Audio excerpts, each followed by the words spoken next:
It's my great pleasure now to introduce our first keynote speaker. Our first keynote speaker is Professor Jeremy Grimshaw, who grew up in the UK, as I'm sure you'll detect, qualified as a GP, but has since moved across into the area of taking evidence and making it useful and usable and bringing it to public decision making or policy making. If I was to articulate his two areas of most strong interest and practice, one is in behaviour change. He's certainly done a lot of work on behaviour change and has worked with Susan Mickey, and some of you who've been to presentations we've run in the past will know Susan Mickey. And the other one is about how to get evidence better into practice and policy. He last year was recognised by Thomson Reuters as one of the world's most influential scientists. We're incredibly lucky to have him here today. And so with that, I'd like to welcome Professor Jeremy Grimshaw. Thank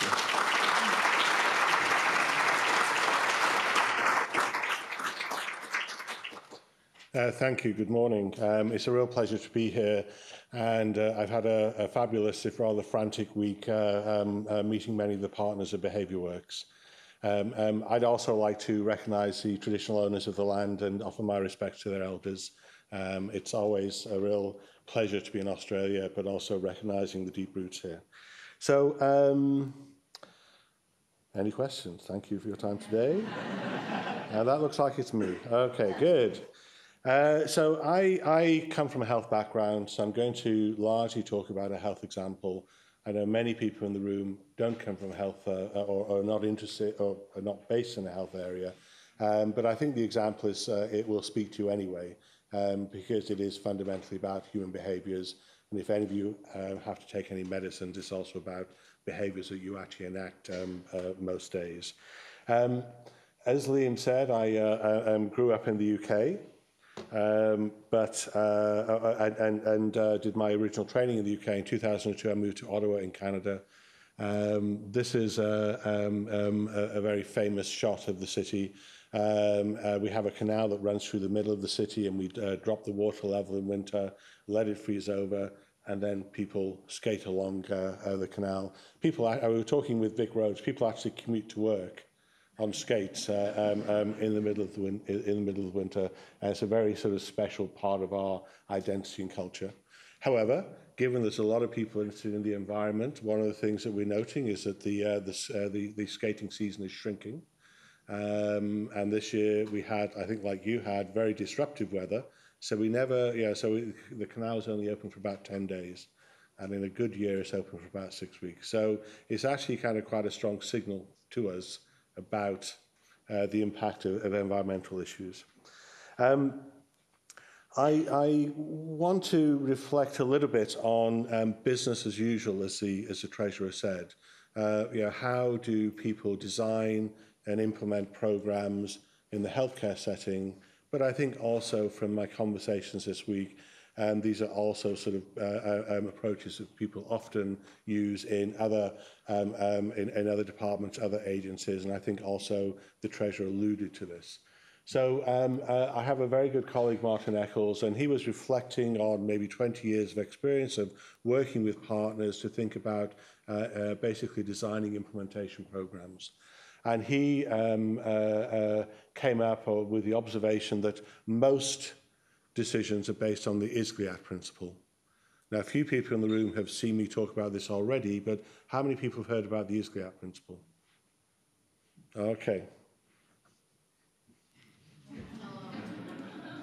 You often have an expert group or a senior group from within an agency with a lot of tacit knowledge and expertise in the room, but largely go through some sort of informal process of deciding what we should do. And normally, whoever's talking loudest, longest, has the most grey hair, has the least hair, their views come to the fore. And I think, as the Treasurer highlighted, often we end up with solutions that may not be the most either sophisticated or thoughtful in relation to how do we actually change the underlying behaviours and beliefs of the target group that we're trying to work through. So in healthcare, I don't think we're much further ahead, but there's a growing recognition that we need to do business in a different way. And some of the kind of key ideas in the field are that the choice of our implementation intervention should be based upon a diagnostic assessment of the issue, understanding the behaviour, the surrounding sort of its context, the actors engaging those behaviours, and really having a good sense of that before we move to thinking about interventions. Having understood the problem better, think about which tools we have that will actually address some mechanisms of action, whose mechanisms of action will address those particular barriers. So again, there's often a disjunction. Even if people think or really do good diagnosis, they then choose sort of tools that potentially just really don't map into or address the kind of key challenges that people face. Empirical evidence about the effects of interventions, and then always there's going to be a set of issues around, what resources do we have to deliver our program, how do we actually touch the audience that we're trying to change, and practicalities and logistics. Okay. I've been working in the area. I define the work I do as trying to support healthcare professionals and healthcare systems to use evidence better to inform or to improve the quality of care and outcomes of the patients that we serve. And really, from very early on, we recognised that this was about changing behaviours. It's about changing the behaviours of clinicians and patients who are working in a complex system and also within a kind of complex environment and probably life. Really, we think that knowledge translation or implementation depends on the behaviours of different actors. That if we want to do better at knowledge translation, we need to change behaviour. And so if we want to change behaviour, it helps to understand how behaviour changes. And often people in healthcare are a bit suspicious about social scientists. It's kind of really not sure whether these guys are sort of just sort of charlatans who've managed to sort of wave sort of sparky boxes in front of us for many years. But from my perspective, once you think about this within a behavioural perspective, it broadens my toolkit considerably. It gives me 100 years of modern psychology, it gives me 50 years of modern sociology and organisational science to actually start to build the toolkit that I have. And this is, I think it's a model that sort of is fairly easy to align with the model that, that Liam presented from BehaviourWorks, but it's really sort of focusing on the intervention design component. It was developed in collaboration with partners at University of Melbourne and Monash, Simon French, I can't read here, Denise O'Connor, who's at the back.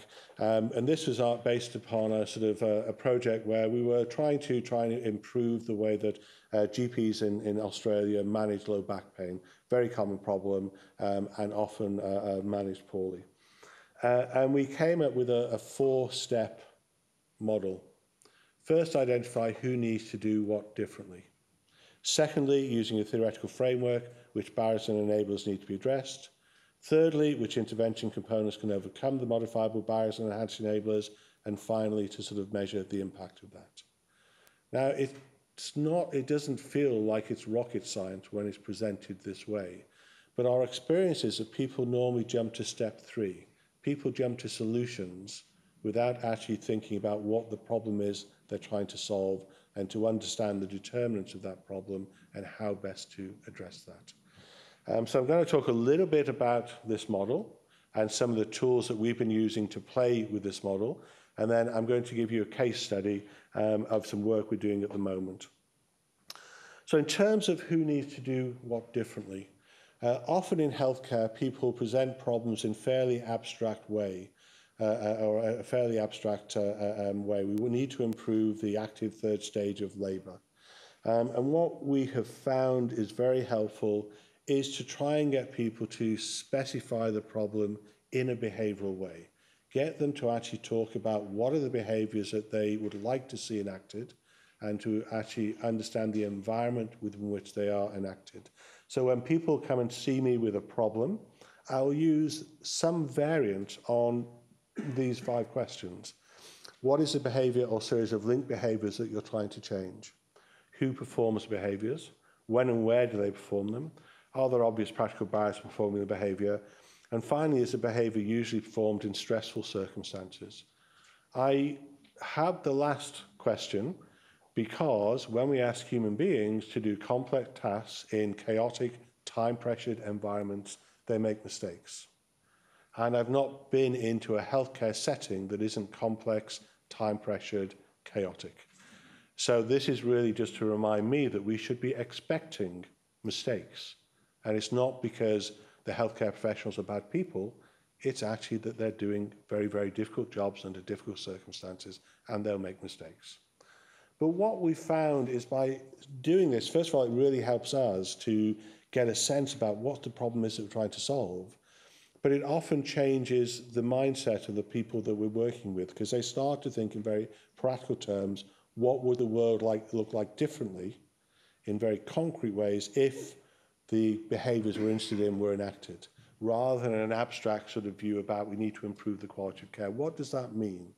You know, what would actually happen about how we get diabetic patients to have their eyes screened or their feet checked? The second thing is using a theoretical framework which barriers and enablers need to be addressed. As Liam said, I've worked a lot with Susan Meeke, another health psychologist, Mary Johnson, Jill Francis. And when we started off, we started to sort of basically try and test individual psychological theories. And that was kind of interesting. And one of the questions we were trying to understand is whether mid-level theories of behaviour that have been developed about our human health behaviours actually apply to healthcare professionals. We fairly rapidly found that they did. But most of the individual models of behaviour are rather limited. They'll only sort of look at a certain number of the determinants of the behaviours that we're trying to change. This piece of work by Susan has been very influential to us and incredibly helpful. What Susan did here was to recognise or to argue that health psychology and social psychology has a lot to offer trying to improve the quality of care or public health provision of services. But the way in which psychology represents itself to the outside world doesn't really make it easy for the outside world both to access the knowledge and understand it. There are multiple theories that are competing. You often find that theories have similar ideas but call the constructs different things. So in the theory of planned behaviour, I think you had Eisen here a few years ago, they have perceived behavioural control. If you look at the socio-cognitive theory, you have self-efficacy. Eisen and Bandura probably can fight for days about the difference between the two, but for most mere mortals, they look pretty identical. And it's about, you know, do we feel as though we are able to enact the behaviour as an influence on our behaviour? So Susan took originally 131 constructs from 33 well-validated psychological theories and said, how many unique ideas are there? Okay? And she did a series of expert panels to actually try and sort of say, how many unique ideas are there in psychology about what drives our behaviours? And the first time she did it, she came up with 12 unique ideas or domains, and then did a validation and came up with 14. I have to confess, I like the 12. It's probably my brain can get around 12 domains, but I really struggle with 14. But this is the paper that was the validation that basically identified 14 domains. And these are the domains. So, and really, when you look at this, I don't think there's anything on this screen that you should be surprised at. There may be some language that you don't necessarily immediately get, but really this is sort of, there's nothing here that is shocking or unexpected. But rather, this is a kind of comprehensive view about what health psychology says drives our behaviours. So knowledge, skills, social professional role and identity, beliefs about capability, so that's self-efficacy, optimism, which I still struggle with, beliefs about consequences, which are our attitudes, reinforcement, other things in our environment that will reinforce the behaviours that we're interested in, our intentions, do we intend to do something, goals, do we have practical sort of plans about how we will enact our intentions, memory, attention, decision-making processes in our kind of complex, chaotic surroundings, Can we remember to do what we think we should do? This also sort of ties into the issue that a lot of human behaviours are habitual, and we have to think about how we address those when we're thinking about behaviour change. The environmental context and resources, social influences to people around us who we think are important to us suggest we should do this. Emotion and behavioural regulation. Can we monitor how our behaviours are being enacted, and are we meeting what our internal expectations will be? So the value for me as a non-psychologist is it's a comprehensive framework. It's also sort of it provides a language that we can use to communicate with others. One of the other things that was particularly helpful for this is that Susan and colleagues created a qualitative interview schedule that you can use to very rapidly work across these. So within something like a 30 to 45-minute interview, you can actually cover all of these issues and identify the key domains and key belief structures underlying those. And normally within a group of, or within 10 to 15 interviews, you're getting close to saturation if you're working with a reasonably homogeneous group. So it actually is a very practical and useful tool to try and make sense of the field.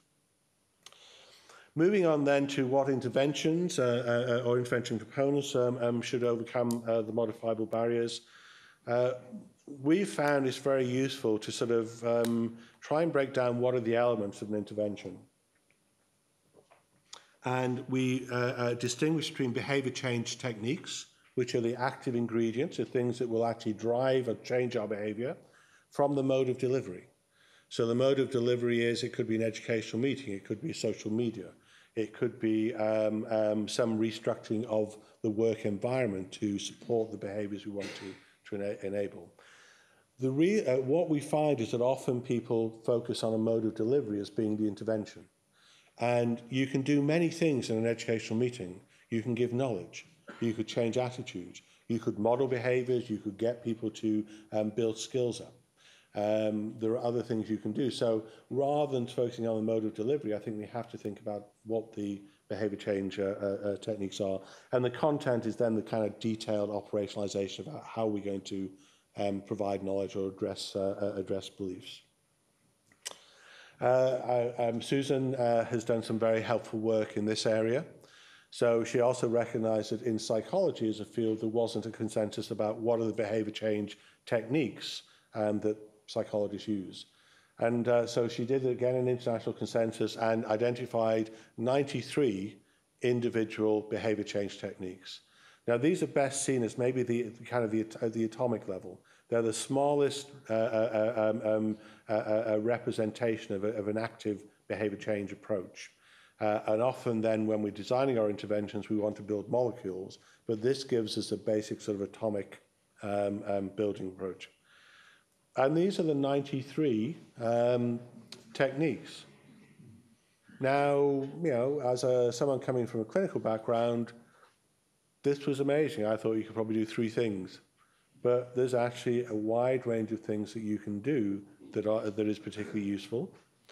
You can see they're classified, I think, into 16 subgroups. And as you bury down, each of these interventions has a specific definition. Okay? And there is actually an app for that.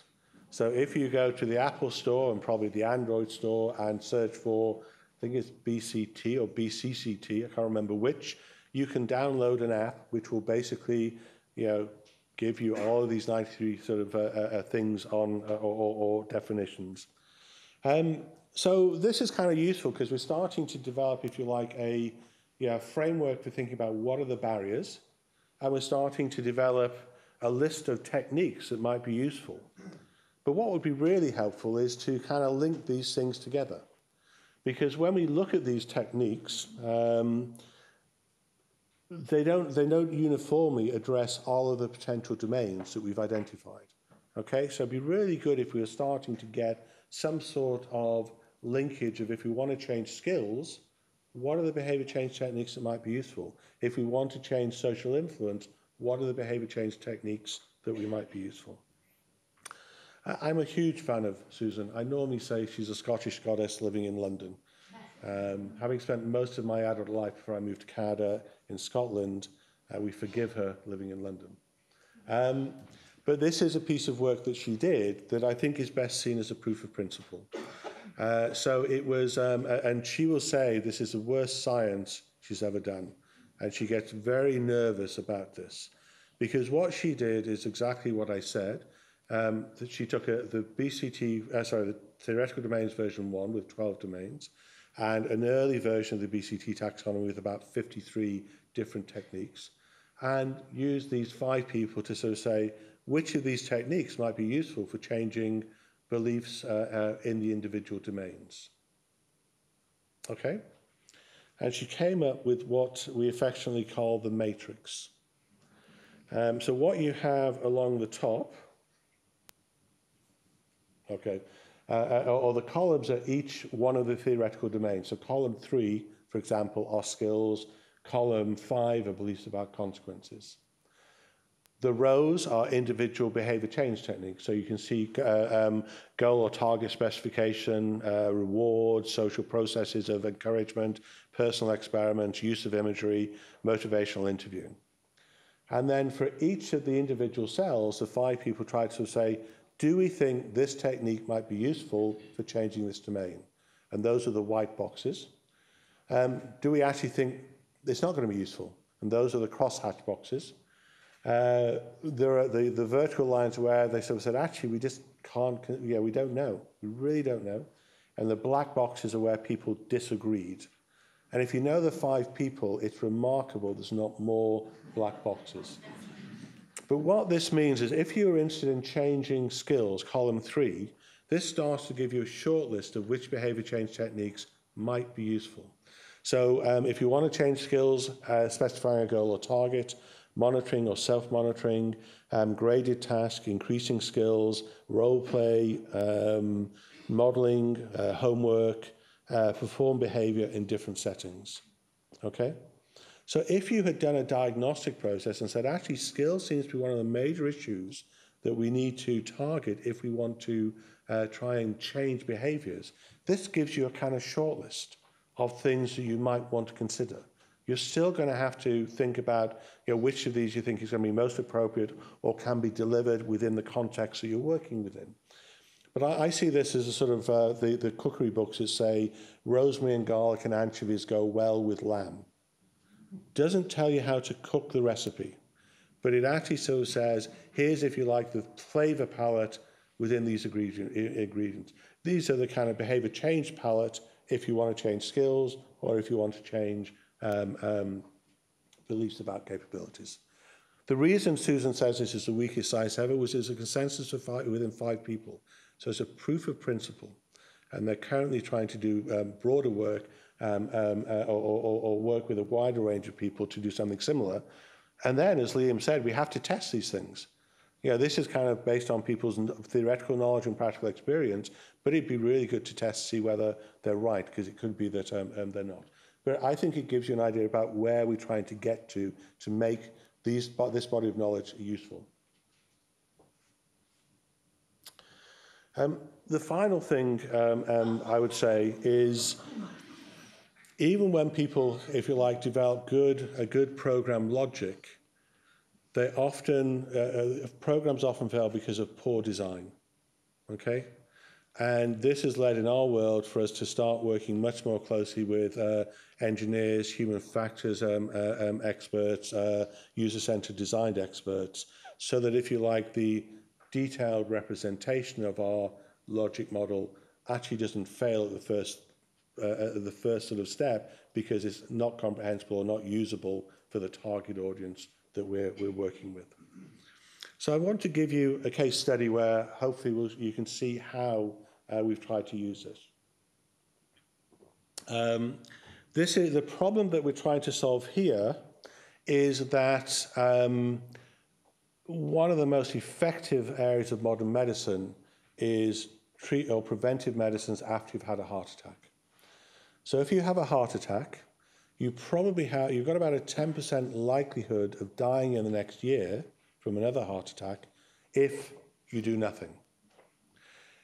If you take 4 drugs, you can reduce your absolute risk from 10% down to 2%. There's very few areas of medicine where we have such profound sort of treatments that have such a remarkable effect. However, repeated studies globally have shown that after about 12 months, or 12 months following someone's heart attack, only about half of the population are taking these incredibly effective sets of drugs. Okay? So that's a really interesting issue. And this is something that's, I don't know if there's Australian data, but it's been replicated across multiple countries, including Canada. And this was local data from Ontario. So what you've got is 3 out of the 4 drugs, because the other drug is aspirin, and we don't capture that in our routine admin systems. But you can see, if you like, the decay over time about the use of these drugs. One of the other things as well, if you look quite close to the top, the start, there are steps. And they tend to be around the times when the patient should be going to their GP and asking for a repeat prescription.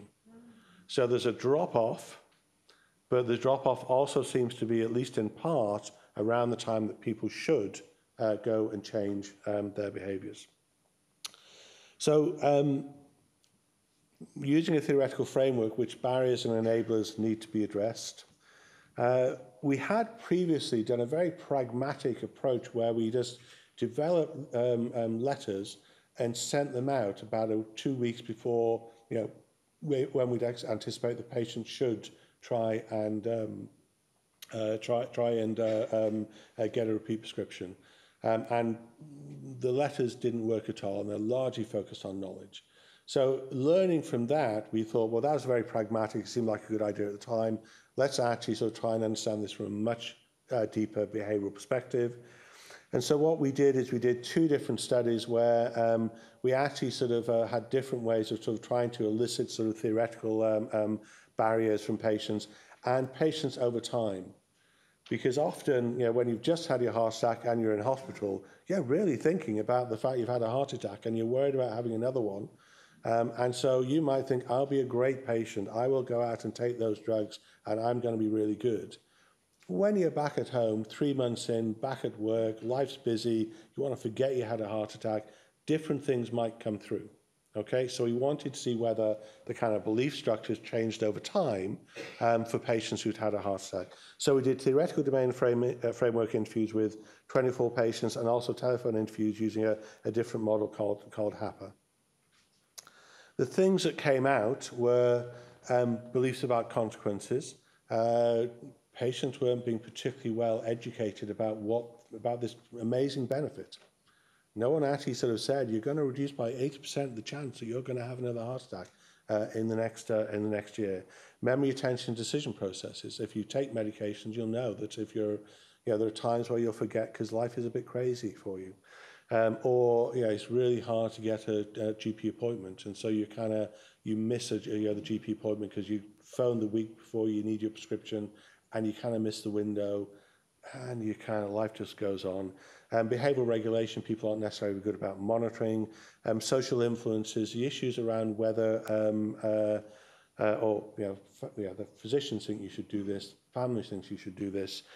Social identity isn't a TDF thing, so I'm not sure why it's there. But that was sort of basically whether how people view themselves after their heart attack, and whether they're prepared to accept as part of their identity they've had a heart attack and they can do things to address it. And then in HAPA, things that came through were social support, that actually engagement of family members, social support around people that's likely to help them, and also action planning, getting people to develop very concrete plans about how they were going to order repeat prescriptions. So based on that, we identified 2 broad thrusts of our intervention. One was about building stronger motivation, and so in particular addressing issues around beliefs about consequences. And so the techniques we wanted to use there were using a credible source to provide information about health and social consequences of taking medication or not, and highlighting the salience. Why is this important to you? Beliefs about capabilities.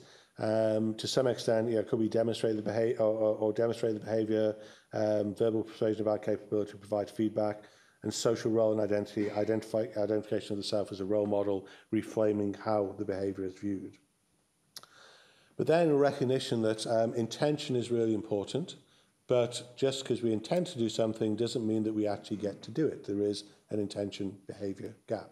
So there's a growing area of psychology about how do we actually ensure that people can act upon their intentions. So we were particularly interested in action coping planning. So action coping planning is where you get someone to specify how they're going to change their behavior, and coping planning is to get them to specify or to predict when it's going to be hard for them to maintain that behavior change and think about ways of trying to cope with that. Social support, trying to sort of find ways of engaging the spouse, family members as part of this process, and behavioral regulation, putting prompts, cues, adding objects into the environment, and promoting self-monitoring of the behavior. Now, we had fixed our method of delivery. Our method of delivery was going to be mailed out leaflets over a period of time. So that was what we were going to do. It gives us great reach because we kind of know that we can get things out to people. Whether they open the envelopes and look at them, we don't know. But we were going to do this. Our method of delivery was going to be mailed materials and do it over the timelines when we thought there were risks or they're in a window for not repeating their prescription. We also had, through our intervention mapping process, fixed what our interventions were. So we then engaged with a commercial design group called Pivot to basically then help us do the detailed design with user-centered testing. And they worked with 10 patients that represent a range of age, time from heart attack, gender, and ethnicity. Now, one of the interesting things is that Pivot, really good agency, they have their way of working. And their way of working is slightly different to, if you like, this theory-based approach. And so they wanted to run off and do what they normally do. And we were sort of saying, well, actually, we really want to make sure there's things like action coping planning and other things embedded into the intervention. And we had about a month where we had kind of touchy phone calls because kind of they were very confident in terms of their skill set, what they offer, and thought that that was great. And a lot of it was based on sort of social science thinking. So it wasn't that, they were already very sophisticated in what they did. But we were sort of saying, but we really want you to have these elements within them. And then we kind of decided, we could work together, which was good. So I just want to, for the next sort of few slides, show you how we started to embed a variety of behavior change techniques within mailed materials. So in terms of credible source, I'm sorry, that's sort of slipped down a little bit, but what the bottom says is that the Heart and Stroke Foundation is proud to be associated with this. So we thought, well, the Heart and Stroke Foundation is a sort of consumer organisation for patients who've had heart attacks. Actually having their name as being associated with this gives it some kind of credibility. May not be overwhelming, but it's actually, at the margins, this is what we can do to enhance credibility.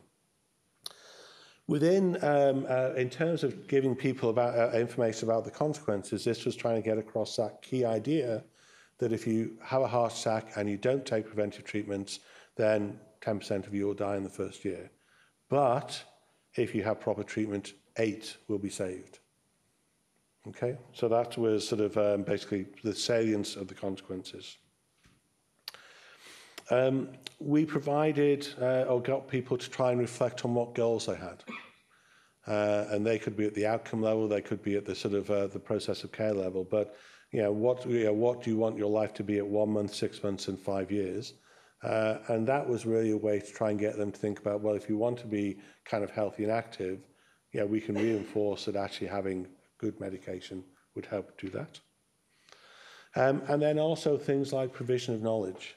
It is remarkable how bad healthcare systems are about telling patients and citizens about what they're on and why. And you often find there are big knowledge gaps because people just haven't been given the information. So this is a way of providing that information. Here we're trying to do identification as a role model. This is one of the things at month 11. But saying, it definitely hasn't been easier all the time, but it's been almost a year since my heart attack. I'm proud of the change I've made. Sure, I fall off track sometimes, but then my family reminds me of what's most important. And then we have action plans, getting people to think about specifying when and how they'll take their pills. And I think another one, when and how you'll actually get a repeat of your pills. And one of the ideas behind action plans is getting people to explicitly state what they will do will increase the likelihood they do it. Okay, so it sounds pretty straightforward, but it actually sort of just pushes us into much more of an action mode if somewhere we've said to ourselves or someone else, okay, I'm going to do this. All right? And it's why if people are doing smoking cessation, the GP doesn't say, okay, you want to give up smoking? That's great. Go ahead and do it. Come and tell me back when you do it, or tell me when you've done it. The GP will say, okay, well, how are you going to do that? Tell me when. Tell me where. Tell me how you're going to do it. And it's getting people to try and sort of, you start to develop mental images about this is what I'm going to do. This is how I'm going to do it. It helps people move forward. And then we had coping plans. So make a plan B. So if you're going to struggle to, if I'm running out of pills, then I will do this. If I can't get in my pharmacy when it's open, then I can think about doing this. And what we want to do here was give people a short list. They could make their own solutions, but at least starting to sort of think about this and sort of say, okay, well, actually, I'll actually use one of the options offered, or I'll describe what I can do. We also had detailed discussions about kind of just the fundamental design. So you'll have seen that some of the first leaflets were red, and we had a lot of discussion about the shade of red and whether red was good. And some reds are too sort of in your face and kind of very associated with bad hearts. And so we were trying to find a red that was, but red's a good color, a red that would sort of be, acceptable with what we want to do. And we spent a phenomenal amount of time, so this is one of the things as a kind of, I just do it, I just stick it in the envelope. Spend a lot of time talking about the envelope.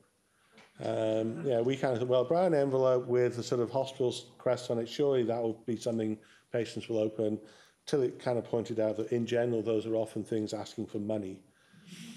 So actually sort of, it may not be the best way to get people to open the envelope. So we actually built a range of different interfaces.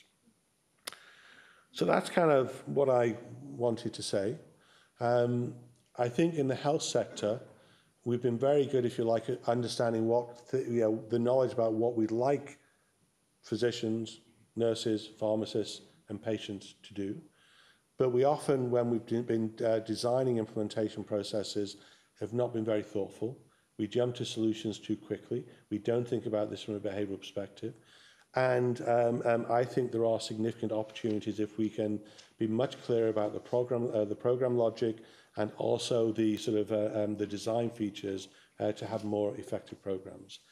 I can't tell you whether our intervention made a difference. We're currently doing I think it's a 3,000 patient randomized controlled trial.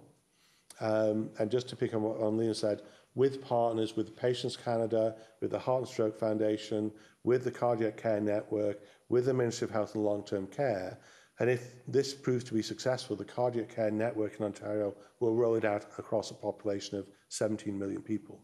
So again, one of the reasons doing it really well is it will give a strong impetus then for population-based implementation. So maybe Liam and Peter will invite me back, and I can tell you what the answer is. But I think we're more likely to be successful doing it this way than when it was kind of two or three of us sort of writing a letter, which was largely knowledge-based and rather boring for these poor patients. So thank you very much.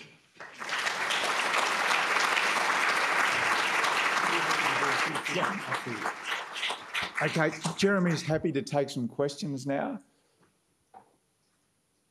While you're thinking about that, if I just start, I was really fascinated by that matrix that Susan Michie had done, but that linked these 12 or 14 theories, I suppose, with interventions. What about the behaviours, though? Has someone done a matrix that actually links the behaviours with? Well, I think what works within best to change certain type of behaviours. I think the argument. Can you hear me? Okay. Yeah, come. Okay. So I think the argument is that you use you use the theoretical domains to understand, or interviews to understand for a particular behaviour what are the drivers of that behaviour. So the theoretical domains will give you both the skill issue is important or the beliefs about consequences is important, but it'll also tell you here are the kind of factor or here are the kind of beliefs that we need to address if we want to try and change beliefs about consequences. So you do the behavioural assessment as part of the theoretical domains framework, and then it pulls it down. And I think the issue is you could try and develop a matrix behaviour by behaviour, but if you can, if you like, identify which of these theoretical domains are most important across behaviours, the behaviour kind of probably is less important, and you could end up spending a lifetime or several lifetimes saying, okay, we're going to look at smoking behaviour, we're going to look at drinking behaviour, we're going to look at road safety behaviour, and develop individual processes for all of those, whereas this is much more of a generic model. But you can tack it to any form of behaviour. And that's where also you need to sort of have a good specification of the behaviour, so you know that you want people to switch the light off when they leave the room. Sorry, and who's going to do that? So I don't... There's a question down here, yes. Okay, I think we have a microphone. There's a microphone.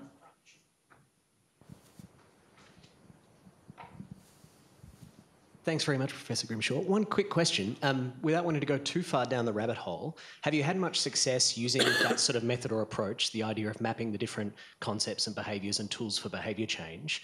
Have you had much success using that to persuade people designing policy to actually use the tool itself? Because I'm sure many people in the room have had the experience where once you get a like-minded group of individuals who are keen to find the tools, that's great, but using them to persuade people in positions of influence or decision-making. The kind of conversations I have is normally I go into rooms and people have a solution. And I sort of say, that makes me think that you think the problem is this. Is that really what the problem is? And is that the only problem? And by the way, there's kind of this manifest or this sort of schema of 14 things that could influence our behaviour. Do you really think it's just a knowledge issue? Because often we get hung up on knowledge. We assume knowledge is the issue, and we want to give more and more knowledge. Are you sure it's not actually in the chaotic surroundings of the decision-making process, it's a memory issue? Or actually people don't care that much about this. They don't see what the value of these things are. So what the kind of, and that opens up a different conversation.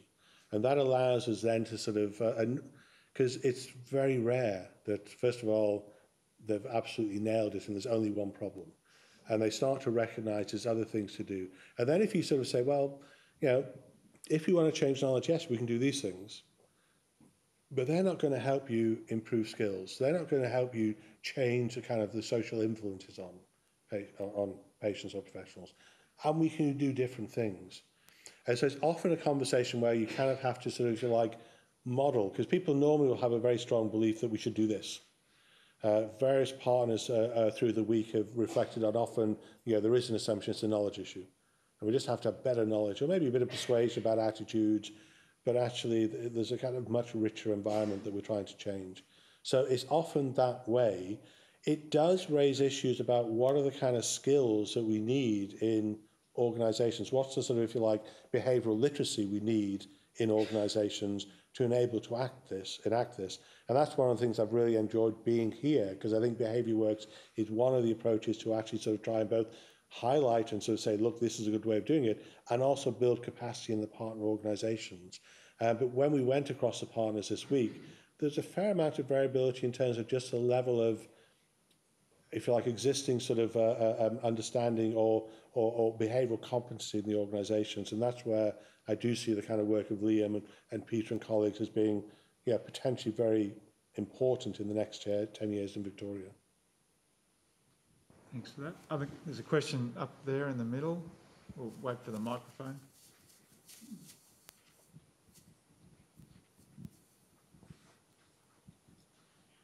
I had to have a chuckle when you said you were sort of arguing over the shade of red. Red means different things to different people, and it got me thinking, yes, because for me, being of an Asian background, red is great. You know, we love red. So my question is, what do you see the cultural differences or the impacts of cultural differences when we're trying to change behaviour? I think it's a really, really good answer, or a really good question, rather. And I think some of the issues would be, trying to work out up front whether there are going to be cultural differences in the communities that you're serving, and then thinking about potentially doing, theoretical domains framework with each of the kind of cultures, and then sort of starting to say, to what extent are they different? What we did with this was we recognised, Ontario has a very diverse, ethnic-culturally diverse population. And at the moment, we have something which is a one-size-fits-all. If we find this works, it may be that the next step would say certainly in Toronto, Chinese is the second language. So for sort of Chinese Asians, does it work as well? Are there other things we have to do around that? So at the moment, we kind of did this at a pretty high population level, and it's largely a resource issue. But I think where you think that sort of social cultural differences will be drivers of responses to intervention, or there are specific beliefs in certain communities, then you'd want to unearth those and then think about a better segmentation of your audience. So I think it's really important. And in Canada, we have a number of examples where people are kind of trying to do things which are much more sort of culturally sensitive around the specific needs of an individual. In Calgary, for example, BC, there's been work on promoting smears with Asian women, and kind of really trying to understand their beliefs, the realities of their lives, and what are the things that will be persuade them that this is something that they would engage in. So it's a great question. And here is probably a resource issue in terms of we'll do the first pass, but then there may be things that we can do that will bury down and say, actually, when we look across this, we're not getting a good response in Somali communities. Let's actually try and work more closely with them, or sort of Southeast Asian communities. Other questions? I think Liam's giving us a signal. Oh, we're getting the signal anyway. Well, thanks first for the questions. And I know that first question I was interested in how we influence the influencers. I know Liam will tell you I often raise the issue of how do we use these behavioural techniques on politicians. And I was also amused as a former politician in, of course, the envelope colour, because having spent years and years doing direct mail and getting just the right colour to the message, and having arguments with campaign committees about whether it was too red or not olive green or whatever the colour was, I sympathise with that. But I thought Jeremy's keynote was just so enlightening, and I think for all of us, we'd like to go back now over the slides and perhaps use some of that thinking that Jeremy has done, but obviously Susan and Mickey as well, in designing our own programs. It was a superb keynote, and I'd like you to thank Jeremy Grimshaw.